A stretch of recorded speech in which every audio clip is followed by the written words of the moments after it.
Margaret, you're on mute. Sorry. Johar and greetings to all of you from Tribal Design Forum and welcome to the Tribal Futures Online Festival to celebrate contemporary tribal imagination. My name is Margaret Zina and I shall be hosting the session this evening. Today is the 8th day and we inch closer to the 9th of August, the International Day of the World's Indigenous Peoples. And while institutions and organizations prepare for the 9th of August with cultural events, Tribal Design Forum is instead organizing Tribal Futures, a 1 month online festival, which is entirely conceptualized by creative professionals from various tribal communities in India to celebrate the creative and cultural capital of their tribal communities in India. This month-long online celebration brings together exciting art, design, film, and technology professionals from various tribal communities to showcase their talent, work, and contributions to respective tribal communities through daily evening interactive sessions in this month of August. Over the past 3 years, Tribal Design Forum has relentlessly worked to identify designers and creative professionals from various tribes of India, domain experts from around the world, and invited them at our platform to share their journeys and experiences of working tribal communities in India and the indigenous cultures around the world. So far, we have been able to bring over 185 presenters from over 36 countries and have been able to create a repository of art, design, and technology interventions in indigenous communities to create social, cultural, and economic impact. From the 185 sessions, we have been able to curate some of the exciting works of artists, designers, illustrators, graphic designers, fashion designers, filmmakers, and other professionals, all from various tribes of India, to put together a line of interactive sessions, which we wish to showcase and engage with audiences at this very platform. To create greater awareness of tribal communities, showcase some of the contemporary work done by creative professionals from the tribes of India, and contribute to explore how art, design, and culture and technology can play an instrumental role for the benefit of the tribal communities in India. Creative professionals from tribes in the Northeast, such as Ao, Angami, Konyak, Sami, Khadi, Garo, Galo, Kachari, Lepcha, to professionals from Central India and East, Gond, Santhal, Urao, and Munda, to professionals from the West, Worli, Ratwa, and Bhil, which forms a unique ensemble of contemporary tribal imagination and creativity and present the rich, vibrant, and diverse tribal communities and cultures in the context of modern times at the Tribal Futures Festival. We invite you to join in this journey to discover a whole new world, a world of tribes in transition. And we are extremely delighted to have with us today artists and designer from Santhali, from Odisha. Introducing you is Shakuntala Mrandi, a textile designer from the Simplipal forest in Odisha, who will deliver a 30 minutes online presentation on the indigenous wisdom of a Santhal community and the rich natural resources they utilize. In this talk, Brandi will highlight the traditional knowledge passed down through generations, focusing on the sustainable use of natural fibers, dyes, and materials which are sourced from the surrounding environment. She will discuss the various plants and natural elements used in Santhal textile practices, showcasing how they are transformed into beautiful, eco-friendly textiles and other products. Mandi will emphasize the importance of preserving these traditional methods, which not only celebrate culture, heritage, but promote sustainability. The presentation will conclude with a 30 minutes Q&A session, providing an opportunity for the audience to explore the intersection of traditional craftsmanship, environment, stewardship, and contemporary textile design. The presentation will be 30 minutes long in English. Please feel free to put your questions, comments in the chat, or you can directly ask the questions as well. We would be keen to take 5 questions if time permits. Otherwise, we'll have to have a look at the time depending on the presentation and the kind of questions comes up. We are delighted to have Shakuntala for the Tribal Future celebration. We look forward to your presentation. Shakuntala, the floor is all yours.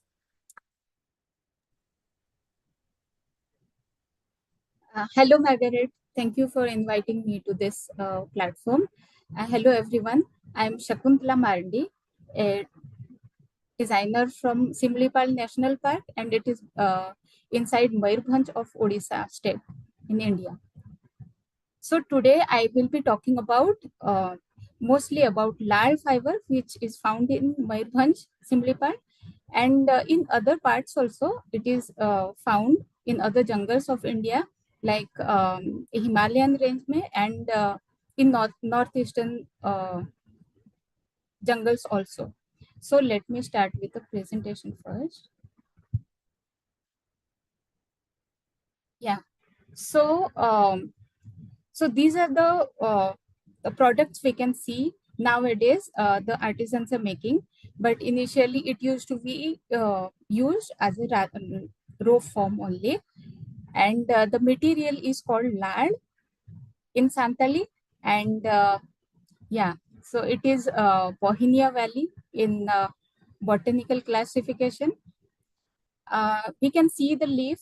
I think people who belong to northeastern part of India and Jharkhand, Bihar, or Odisha, West Bengal, they might have seen this plant. This is used, these leaves are used as... Excuse me, Shakuntala? Shakuntala. Yeah, we can't see your presentation.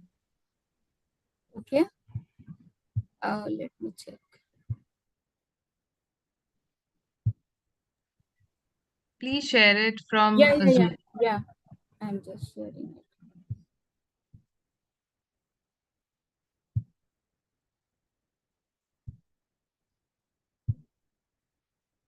Is it visible now? Okay. Yes, now it's setting up. Yes. Okay. Full screen it. Yeah. Okay. Yeah. So okay. So these are the products nowadays we can find in few stores right now. It is not though everywhere we can find it. There are few products in NID design outlet, and we are still developing new products. So the name of the plant in botanical classification is Bohinia Valley, and in Santali it is called lad, and in Odia it is called siali. So as we can see the leaf, the people who belong to West Bengal, Odisha, Jharkhand and Northeast, they might be familiar with this plant. And this leaf is used to make leaf plates, and yeah, for it is used in various different products also to make. So it is a creeper which takes support of the plants which are growing beside it, and it takes support and grows vertically upward. And these are the lard creepers. You can see the darker ones.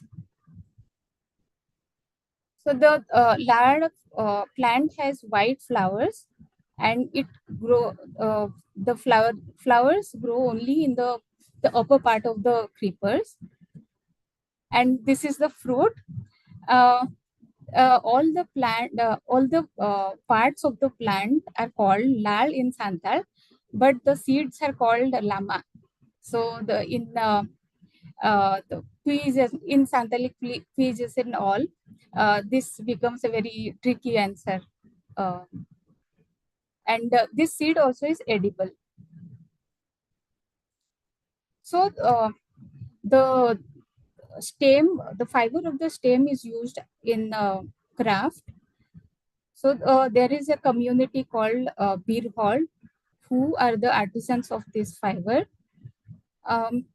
We can see mostly the males go to jungle to extract the fiber, and we can see that it is a very tedious job to extract the fiber from the creeper, because the creepers are very thick. When they are matured, actually, then only we can use them as a material, a rope material. So it needs a lot of strength to extract the fiber from the stem. So we can see the different parts. This is the wood, the inner part of the stem. And when we extract the fiber, it looks white, but when after some time it becomes brown, and later also after drying the fiber, it stays brown only. And here we can see that this is the cross section, not exactly the cross section, but we can see this part is the fibrous part, and the inner one is the this is the wood, and this is the waste material. With outer part is the waste one. But the color pigment, which is actually red and brown, is mostly there in this outer layer of the bark, and this layer is the fiber part. So these are the photos I had taken when I had gone with the artisans to extract the fiber in the jungle. So this is the waste material, outer material. These are the fibers. We can see that this is the thickness of the fiber bark when they extract it, and once it is brought to the house, it is dried like this, hanging on the beams like this, and it takes 2-3 days to properly dry. If it is not dried properly and stored, the fibers might get darker in color, so which doesn't give a appealing look when we make products out of it. Once the fibers are dry, they are winded like this and stored for further use. So about the community, this is the Birhal community. Previously they used to stay in jungle or areas near to the jungle, and they used to make huts, the small huts, and stay inside it. But nowadays they have been, by Indian government, they have been classified as particularly vulnerable tribes, and a lot of fund actually is coming to uplift their livelihood and living style. So the government has made all these colony houses for them, and sad part is their building architecture or the art of painting the houses, all these things they have lost already. Even they speak in Santali, and there are very few Birhal people present in Mayurbhanj and actually all over India. In my district, a village called Durdura, they are there. Almost only 32 families are there in this village. And these are the artisans. So they are packing this material to send it to some client. So they make products also and send the material in raw form also. And this is the colony house, and this is the house they have built by themselves. So traditional use, we can see it is used as raw form only. So this is raw extracted lard fiber, which is used to bind the leaves. And this, which I was talking about, the smaller lard leaves are used to make gungu. This is called in Santali. This is a Raincoat, traditionally it was being used when women or men used to work in fields, but nowadays it has been replaced vastly by the plastic raincoats. So we hardly see these raincoats in villages. And yeah, and yeah, men used to wear one product called chupi, that is a cap, conical cap, which also was made out of this lal leaves only. So we will discuss about the use of lard fiber in different form. So first I'll talk about how it is used in strand form. The lard bust like this will be put in water for some time, and then it is split like this, smaller parts, and then single ply rope is made like this, and then it is two plied or three plied as per the requirement. So there is a traditional product called sequer, which is used to uh, take weights from both the sides, and it is called sequer in Santali. And also we used to make ropes which are of very strength, high strength. So it can be used to tie the livestock, or maybe when we are dragging something, or lifting heavy weights. So these ropes are used in that way. Um, yeah, those were the use of leaf and material, where, as I discussed above, and these are the new explorations we are doing right now. Uh, so these are my explorations. I wanted to see whether if this yarn or fiber can be plied into thinner ropes, and I wanted to try ply split braiding. And ply split braiding is a technique through which you can add yarn uh, in middle part also, and then achieve different forms. So yeah, this is uh, a unique form I wanted to create. And this is like a pupa, which is the cocoon, the moth inside the cocoon. So it took a form like that. And this is the use of material in tape form. So this is a very versatile technique through which we can make 3D products. And this technique we start with at the corner. Any product we make, we first make the corner, and then weave the material upward. So this is Saben Bhai, our artisan, who is making a bag in front of his house. And initially, these were the type of product they were making. We can see the handle were not so good, though the weaving and all were good. And we can see this color, black, which is dyed by the natural color only. Actually, this is not color also. The fiber is put inside the mud for 5-6 days, and it absorbs the iron content of the soil, and it becomes black by itself. So these are all traditional techniques, or traditional knowledge the Birhols have. And this product especially was a traditional product, and it is called topa. Topa was used when we used to extract oil from various seeds we get from jungle.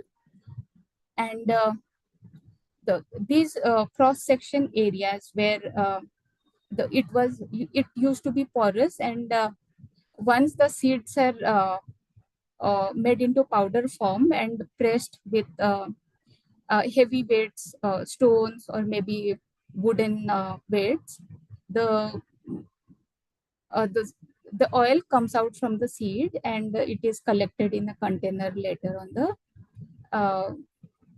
lower part. So, but nowadays no one is using this TOPA to extract oil. So this is the kind of use nowadays we are having with this container. So maybe to keep it is used as a wall hanging, or maybe to, and the form of this TOPA has been changed a bit to keep bottles and all this, to keep all these products. So here we can see that nowadays that TOPA has been lengthwise, it has been extended, and now it is used as a bottle holder. So here also, initially they used to make a very simple plating or braiding, we can call it, to make the handle. But through design intervention and through few workshops, they understood that we can improve the finishing, and here is the product right now what we are having. And yeah, this is the final photo shoot of the product. We can see the difference, how it was made before and how it is being made now. So there are other techniques which we are trying. So braiding is one, and then coiling. These are different ways of coiling the fiber. And this is chemical treatment. So those previous ones were all dry treatments and techniques we tried, and this is wet treatment. Uh, when I was in Ahmedabad, I was working with this material, and I realized that if this material is put in sodium hydroxide, it becomes the lignin part of the material breaks, and the fibers become a mesh-like structure, and it emits some red color also. So I tried dyeing some fabric, and I wanted to use this as a ink. So these are the colors we can see. This is the actual color of the lard, and after adding black myrobalan, which is roll in our language we call, color changed a bit, and this is the brown color after adding lard, black myrobalan. So it can be, but when I used this as a dye in fabric, the color picks well, but it doesn't have very good washing fastness. So maybe we will have to explore more to use this color as a fabric dye. So this is how the material looks after being treated in sodium hydroxide. One very interesting thing which I figure out is when in the wet form, this fiber is wound in any form like stick or any 3D object. After drying, I saw that this material retains the that 3D form. So these are all, this is the way I had dried, and after drying, these are the forms. So we can write letters, we can get 3D forms of a bottle or box or a bucket, anything. So this is the first exploration I had done to cover this charger, and this was in the bit dry and wet form, medium dry form. And this we can see is it is completely dry form, and it is retaining the 3D form of the charger. So and here we can see how it is expanded with the tools here used as rollers, or maybe we can first beat with stones and then roll with this circular rollers. And after after drying, this is the width of the sheet we can see. So it expands up to 7 to 8 times, and maybe we can do painting if this material is bleached or the color is extracted. We can do painting or anything possible, but not yet tried. And these are the 3D forms which I had taken a workshop in National Institute of Design, Ahmedabad. So these are students' work, not my work. And this bucket is actually 1.5 feet height. its height is 1.5 feet. So we can create such a big structure out of this material, these shades. And here we can see this student had put 3-4 pebbles inside, and we can see a very interesting irregular structure she was able to make. So this material, what I realize, is very versatile. Its leaf is used in craft, its seeds are edible, and then the fiber of the material bast is used in different forms.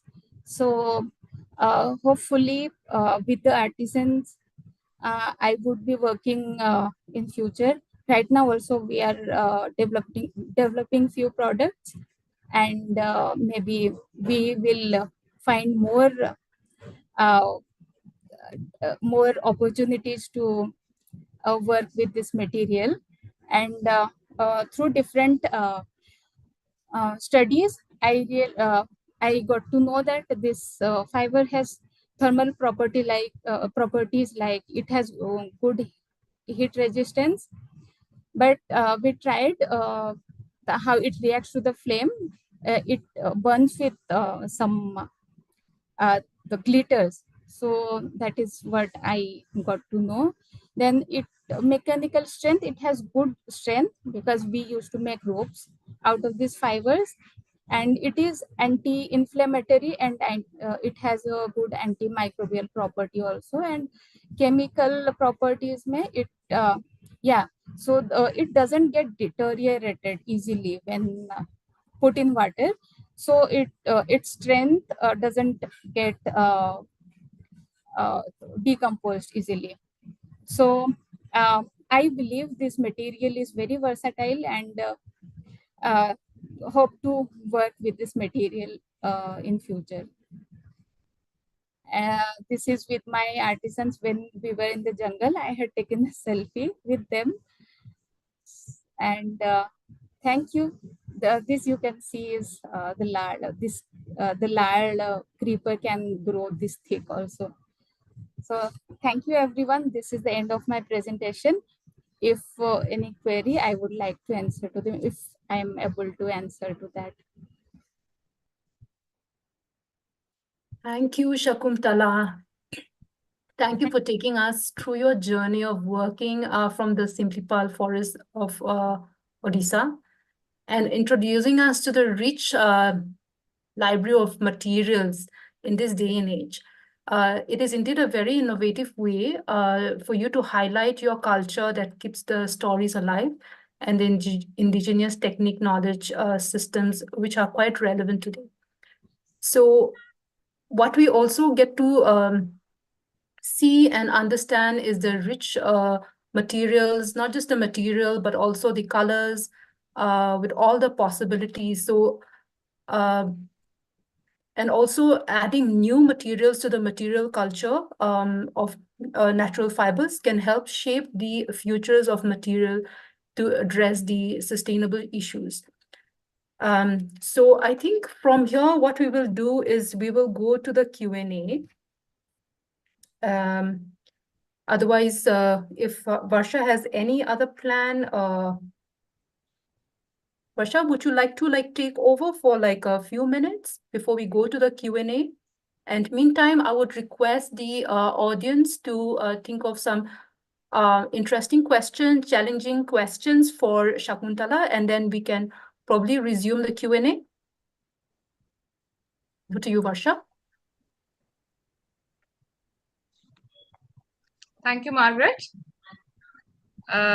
So we have a very excitement announcement from Delhi.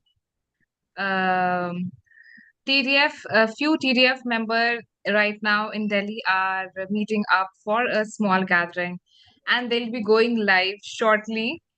Abhay Manji, who is here right now, he'll be going shortly what exciting work right now they are doing in Delhi, especially for tomorrow's event, because tomorrow is our International Indigenous Day, and about promoting our Tribal Futures Month. Over to you, Abhay, if you can hear me.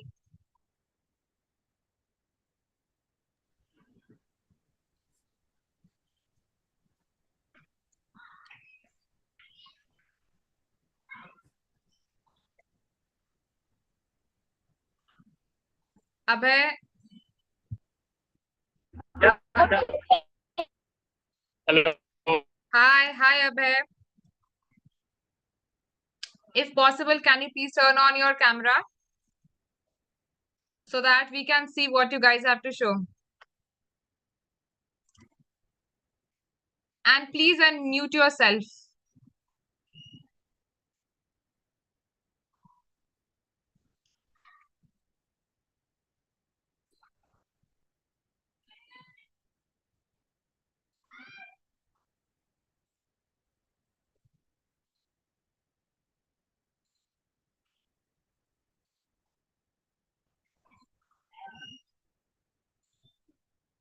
Hi, Abhay, can you please unmute yourself because we cannot hear anything from your side. Hello. Hello.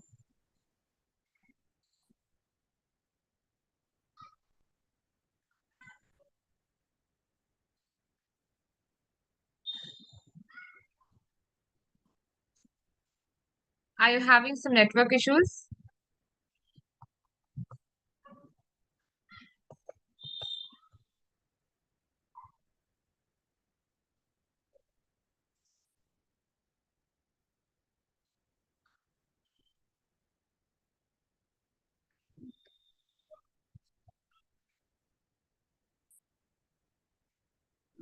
I'm so sorry, everyone. I think maybe we can do this at the end of the session once I think the Q&A is done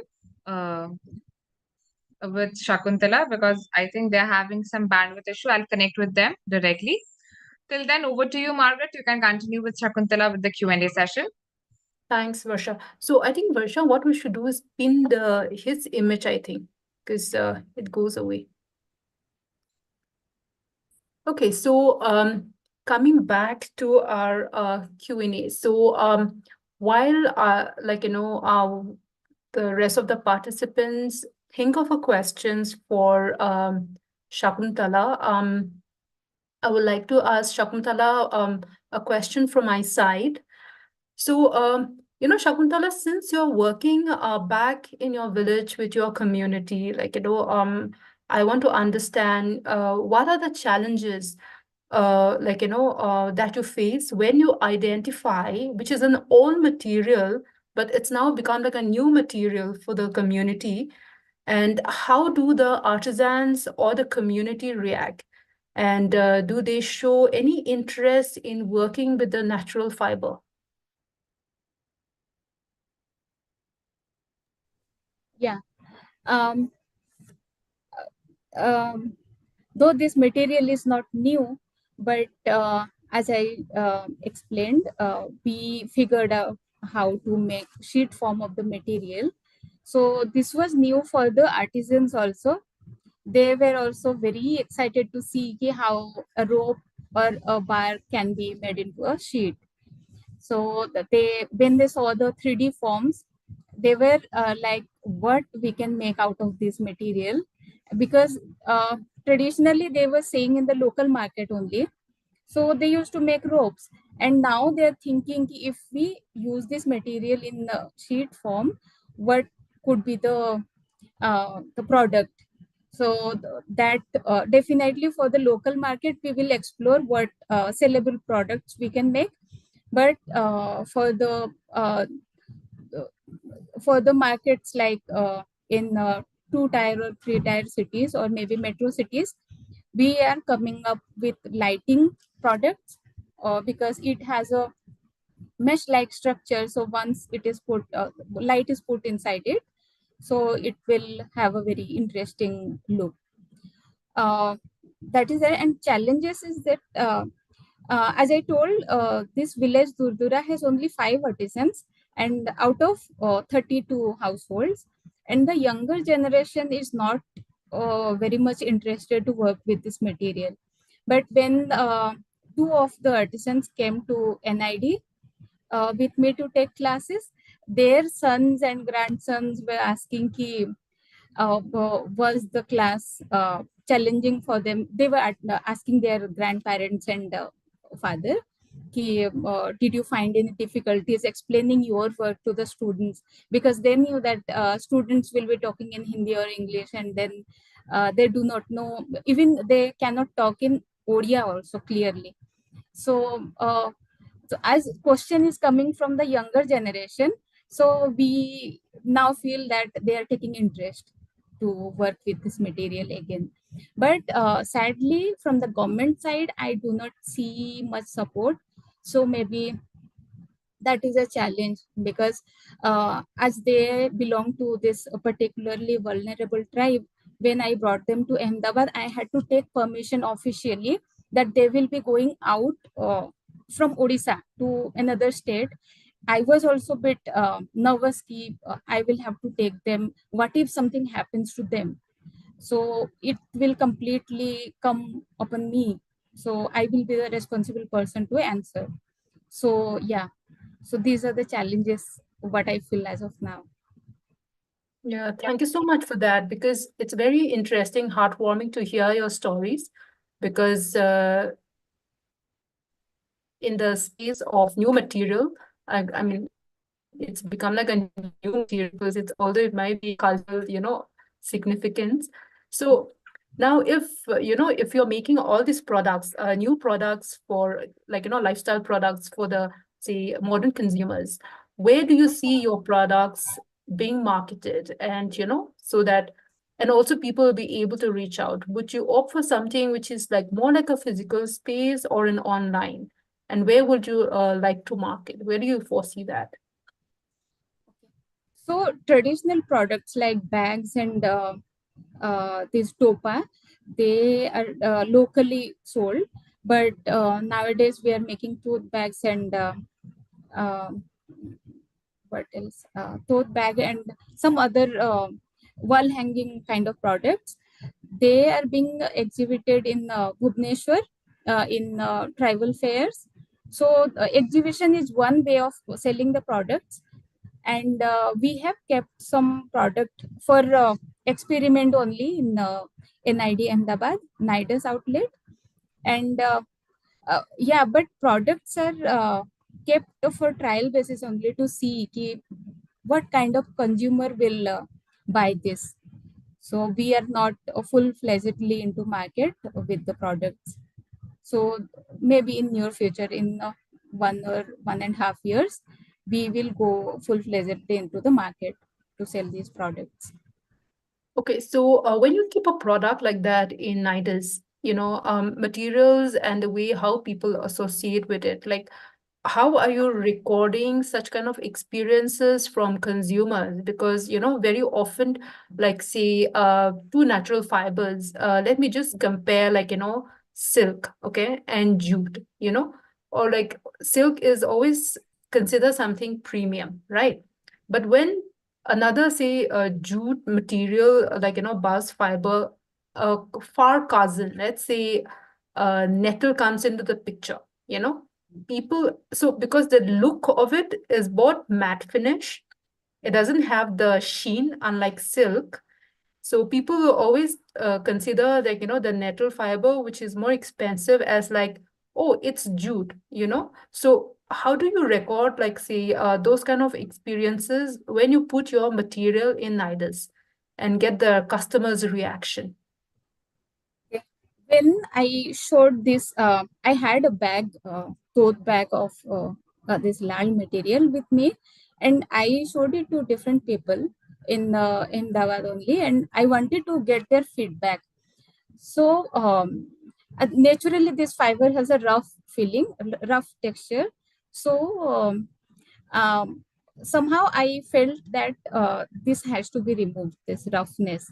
But few people told me that no, this is giving a very unique feel. So you shouldn't, and also the color, and because I had tried bleaching it and it becomes completely white like cotton, bleached cotton. So I asked few people whether I should use the white tape also to incorporate with brown and black. So they were like, no, completely no with bleaching and all, because this natural color is giving a different niche to the product. And yeah, so this is what I have gotten as feedback from the people around and the customers. Yeah, so let's see, once we make different products, there might be different feedbacks also with that. That's interesting because, I mean, currently still in the phase of lot of like, material, like, looking at the permutation and combination. So when you bleach, did you also try softening the material to see the softness? How was it? Like, do you think you can blend the fiber with another material and come up with, like, say in terms of its touch, the feel? Yeah, definitely. I'm really interested to see how it works with jute or nettle maybe. But right now we have not tried to blend the material with other fibers or yarns. Let's see in future if we can do that. And yeah. So, coming back to when you say you bleached it, like, did you use like a, say, eco-friendly bleached, or was it like a chemical bleach? Because when we're talking about natural fiber, now, we are trying to keep as sustainable as possible, Yes. which means less of no chemicals, less of water and all that. So what kind of bleaching method did you do? So actually we had used the normal bleaching powder to bleach it out of curiosity. So that is the all chemical bleaching powder. Yeah, there was no natural material we had used to bleach the material. Okay. Yeah, because it's still experimenting. So for now, I Yes. guess, but for later on, when we do a little large scale, I won't say like extremely large scale, but fairly large scale, because of the market and all, I guess we'll have to look for a more, other sustainable way of, like, less chemical and less water. Yeah. Yeah. So, yeah. So we have one question in the chat from Sham. So Shams says, Johar Shakuntaladi, Adi Nape presentation. Okay, I don't know. I think, would you like to read it? Because I might make a So mess. let me. I'm not able to see the chat. Or should I read it? Okay, let me read it. No. I'll. Okay. Where should I go to read the chat? Just go to the like the chat where you see in the bottom. There's that the from the fifth from your left. There's a chat. Yeah, I Yeah. could see that. Chat and show chat preview. Okay.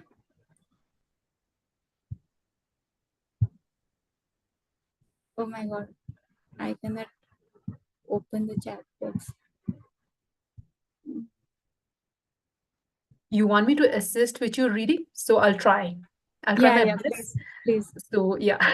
So Sham says, Johar Shakuntaladi, Adi Nape presentation, Abo Atu Sur Sadage Rema Bir, Buru Kore, Noa Lar Du Ninjal Najamo Gea. Namo gaya.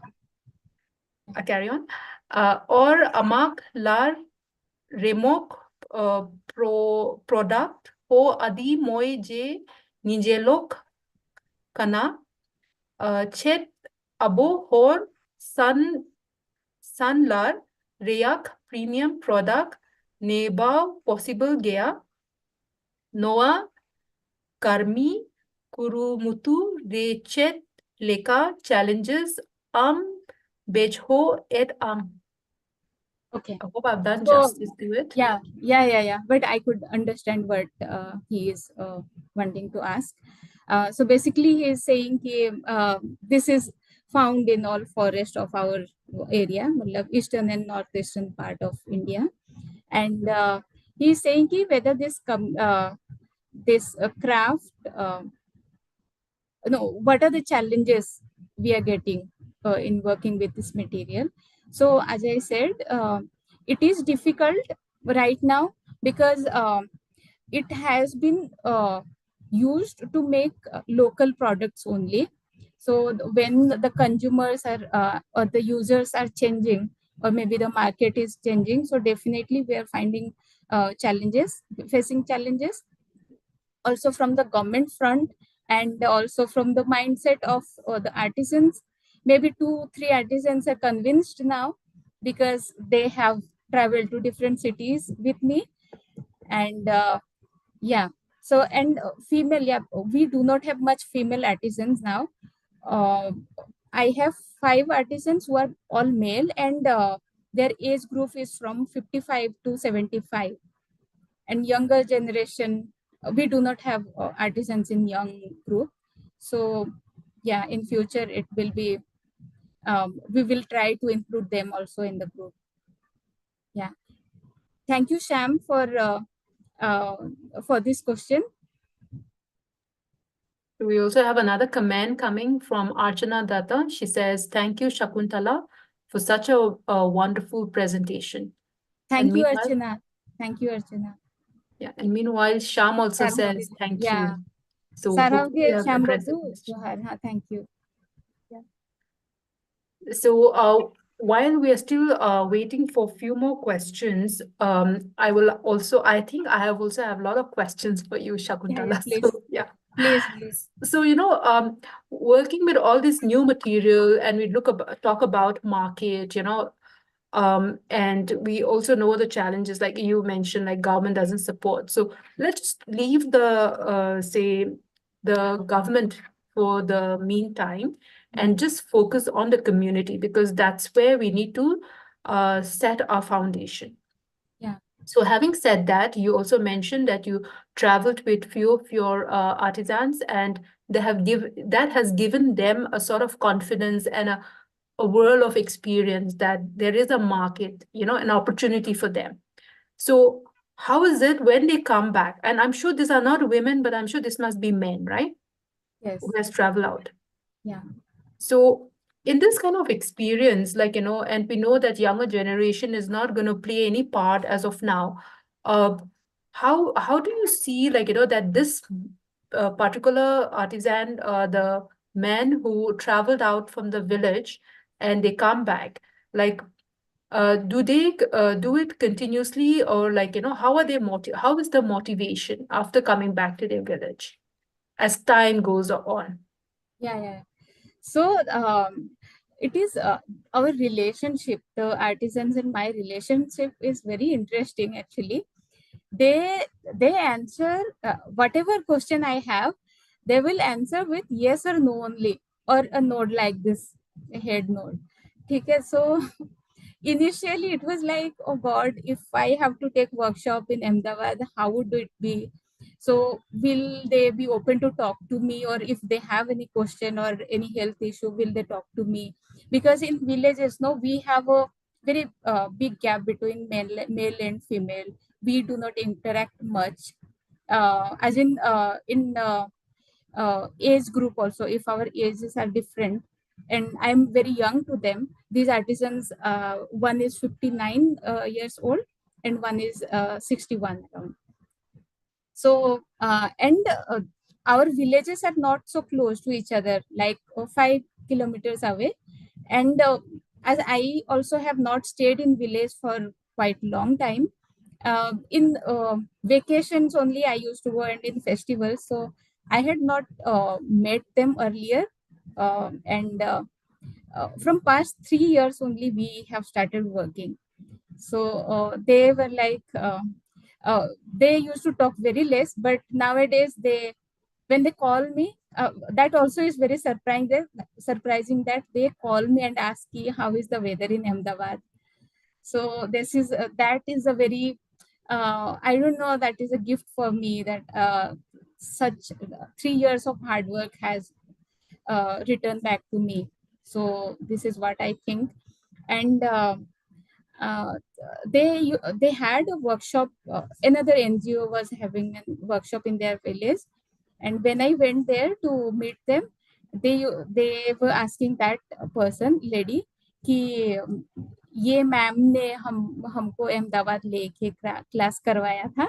I didn't know they were talking about me in their village, but when they told that lady about me, I felt that they also have a good feeling, and they're interested to work more about with this material.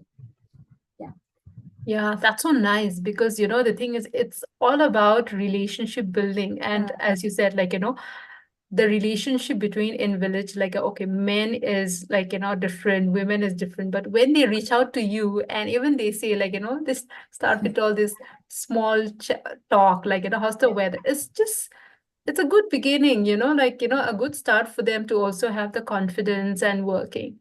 So yeah, Yes. it's so heartwarming to hear all the stories like that.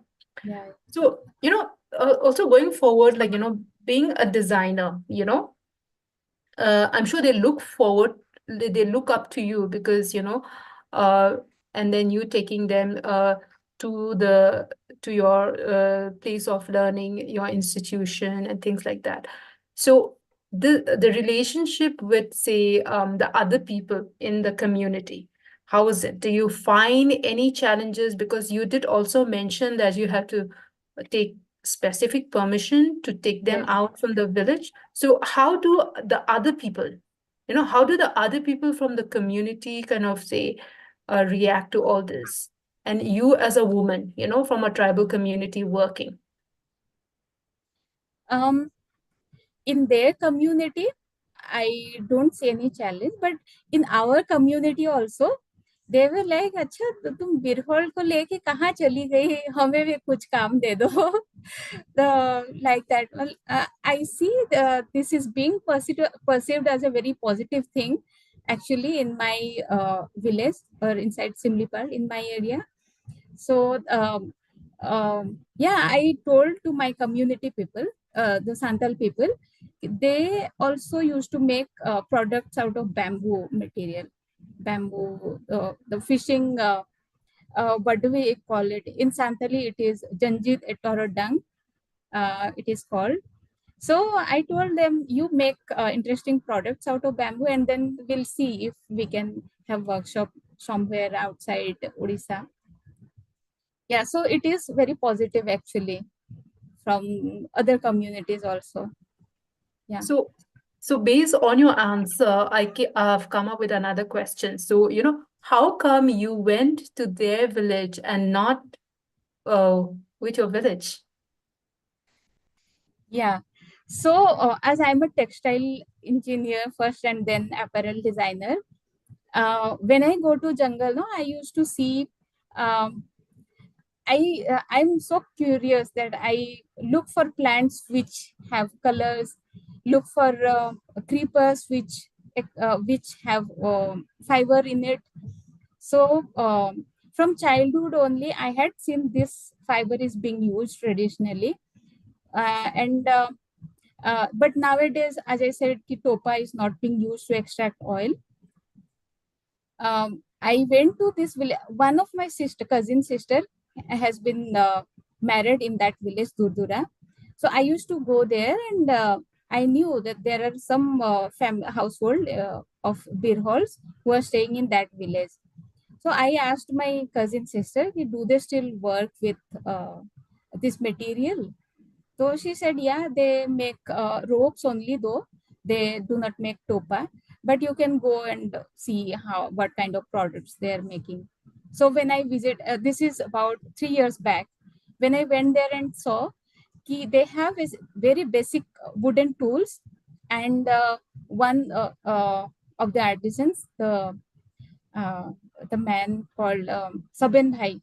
So he is in relation. He is also my brother-in-law only, because my sister, cousin sister, calls her brother-in-law. So he is my brother-in-law also. So I saw him working in early morning. He was making a tote bag, though very rough, and handles are not so properly done. But I was like, I had some hope that this can be, as this person was working early in the morning, was there was sun has just risen in the east. तो इतना सुबह सुबह काम पे लग जाना, that I thought कि these people have passion, but maybe they need some direction, or maybe they need some support or uh, praise to work more. So that is how it had started, and I bought 5-6 products from him on the same day only, and then I kept yeah, talking to them, and yeah, so this is how it started actually. Yeah, that's nice because you have like, extended family from another, like, in that those villages. So Yeah. of course, it kind of ease the communication, for anything that you want to pursue. Yeah. So that's very nice to get to know. And like, so when you were showing your presentation, going back to your presentation, you showed like, they were making ropes and they were also making the rain shelter with the leaves. So are there more artisans who are still practicing that craft of making the rain shelter? Like, how is it? So right now, they used to make raincoats out of these leaves. So right now, it is not in use at all. So once I had gone to a museum in Bhubaneswar that is completely a museum for tribal art and craft. So we can see these raincoats, leaf raincoats, only in museums now. Even the tribal people also are poor to poorer people also are not using these leaf raincoats. That's very sad. But see, for example, if somebody like me, who's from another place, and I want to keep like collect something like that, do you think there's an opportunity that somebody will know the skill and somebody will make it for you? Yeah. Actually, not just beer halls. Even the Santali people also made used to make raincoats for them, for their use. I have seen my Tau, my elder father, who used to make raincoats for, because we are all traditional farmers. So in old days, we all used to have raincoats, and small kids will have smaller raincoats for them. And during this time when all our agricultural fields are full of water, rainwater, we used to catch fish. So the all small kids will have that raincoat on their head, and then they will be traveling around the field and catch fish and all. So yeah, your question made me nostalgic now. Yeah, because I would definitely like to have something like that, because the thing is things are like, languishing and, I still want to hoard something like that, like, and if I don't, if there are no artisans, then, it also like, see, they will stop making. So, for something like this, it'll be very nice if, you can, say, take the existing materials and also amongst your circle, say like, I have artisans who are making it, would you want to have one? So definitely there'll be a good, like, say from our, say colleagues as well. I'm sure there will be a lot of people like, saying they want to keep. But with that comes another question. If I buy a product like that, like, how do I preserve it so that it stays for long? um, if we are not taking extra care also, if we are keeping that product in a dry place, once it is used, so it will stay for 2 to 3 years without any damage. But yeah, but if we want to keep it for longer time, maybe, I don't know, maybe extra care could be hanging this material in dry place or inside the house. Because I remember once it is old, because leaves are all cellulosic material, so it used to have small small worms, like, or cockroaches inside the raincoat. Yeah, so they develop moths and uh, these cockroach kind of moth inside it. Okay. So, usually how we do in the Northeast is we keep it over the fire, So things, Oh, pests, basically pests do not go and infest. yeah, So yeah. if I probably like say later on in the future get one, I'm definitely going to put it over the fire to let the smoke kind of, do the fumigation, and probably Yeah, I can increase the shelf life. yeah. Actually, this is a very good idea. Yeah, because this is how we share, like, our learnings. So, Yes, yes. okay, so Shakuntala, I have one question which is from YouTube Live. So we have one of our participants there from YouTube. Her name is Sunita Soren. So she wants to know, basically, like, how can we make traditional Putta sari, Putta dhoti more interesting?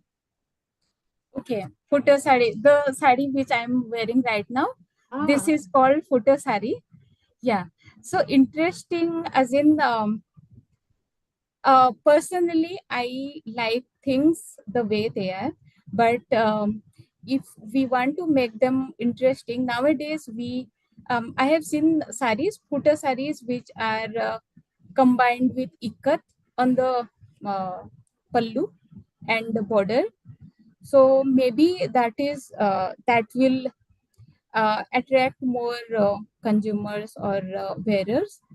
But in my point of view, if we want to, yeah, this is traditionally a very heavy sari, and length is very less because our way of draping the sari is different. So it doesn't need a very long sari to wear in that way.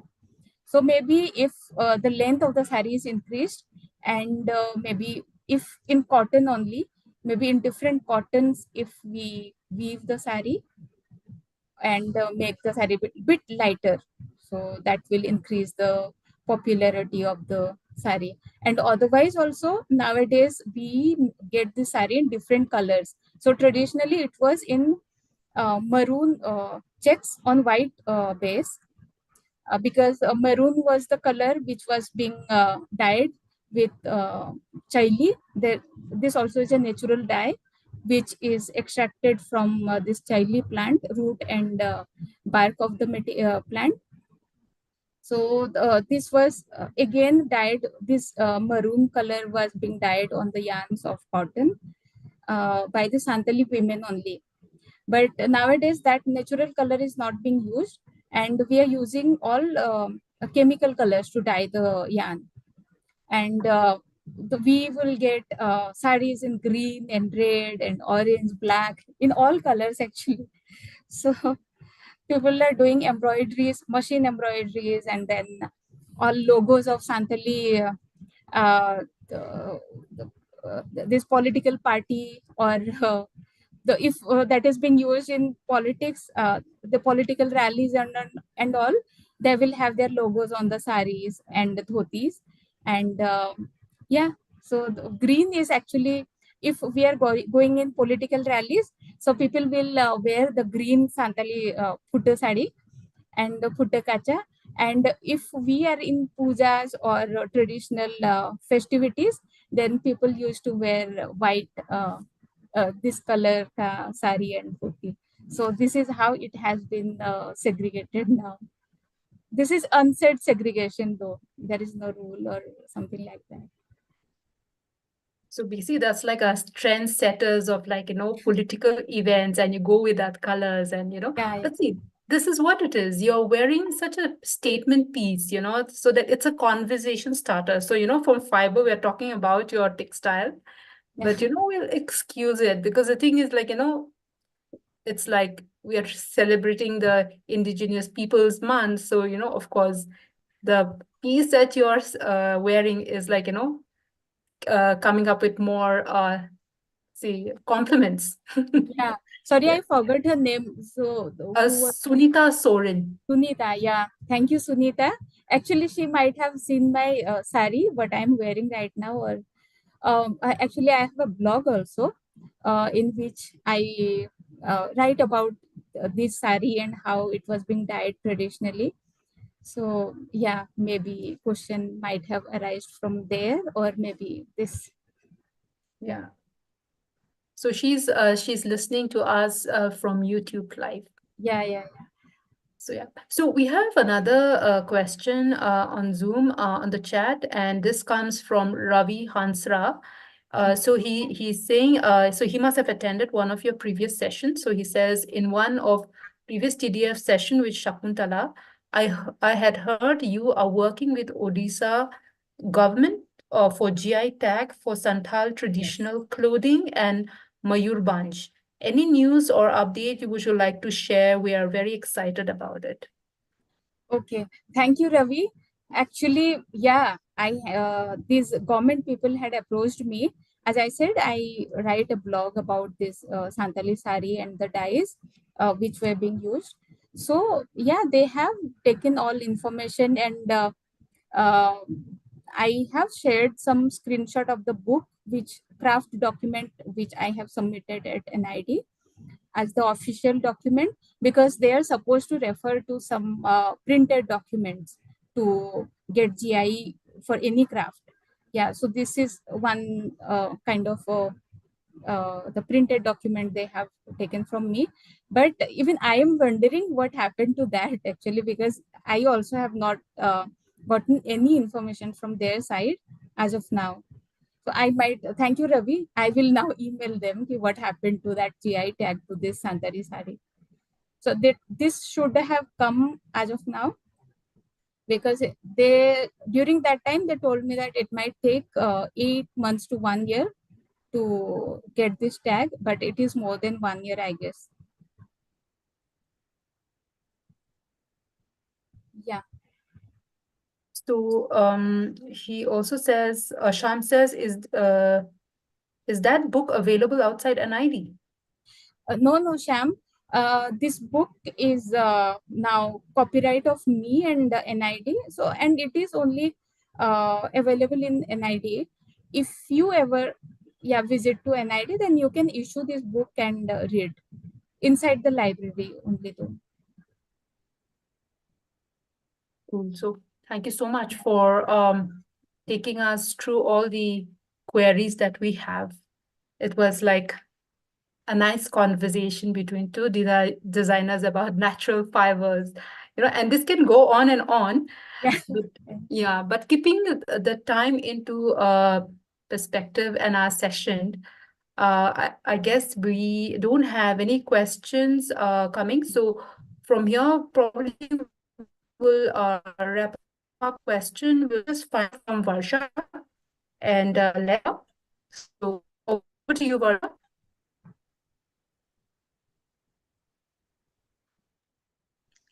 Thank you, Margaret.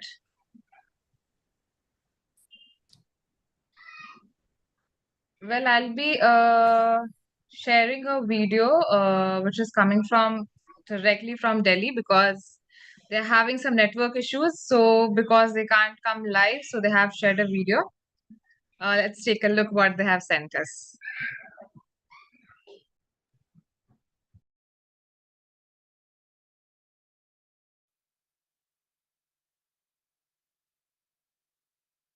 Everyone, this is Abhay Maji from Delhi. I'm right here, at the Janpath Road, one of the most important roads here in Delhi, and most probably, obviously, in all of India. Here we actually face Rashtrapati Bhavan and India Gate at that side. So, and here we have our own Tribal Design Forum's poster that is actually posted here, and one over there in one of the most prime locations of Delhi, and it actually says a lot about the whole tribal future sessions that we are having. And we have around 15 people gathered over here who are actually all tribals from Chota Nagpur Plateau and different parts of Delhi, who are actually students and working professionals who are gathered here to show support and actually know more about what Tribal Design Forum and Tribal Futures stand for. Thank you.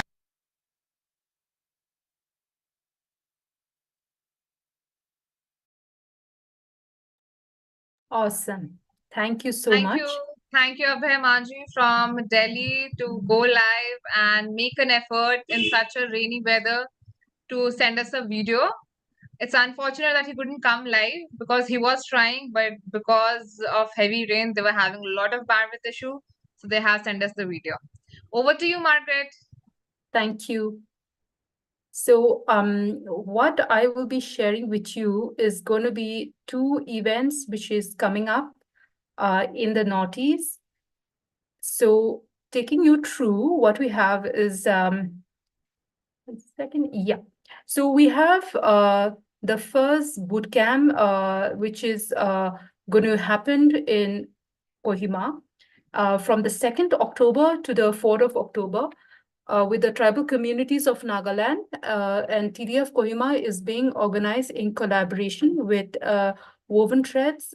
And the second bootcamp is going to be in Ukhrul, and it's going to be from the 6th October to the 8th of October with the Tangkhul Naga community.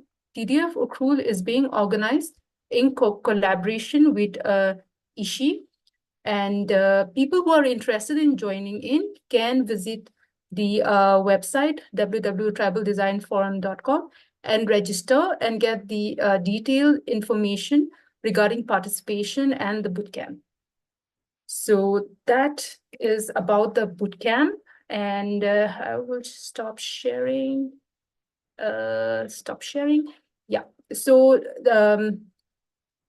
this brings to the end of today's session. So before we close the session today, we would like to inform you about the next session, which is going to be tomorrow, and this will be regarding from the Kachari community by Krishna Thengal. So he will be talking about his animation film based on the oral traditions of the Karbi Anglong. So tomorrow, same time, same place, do join us again for the Tribal Futures celebration. Thank you so much, and see you soon. Good night.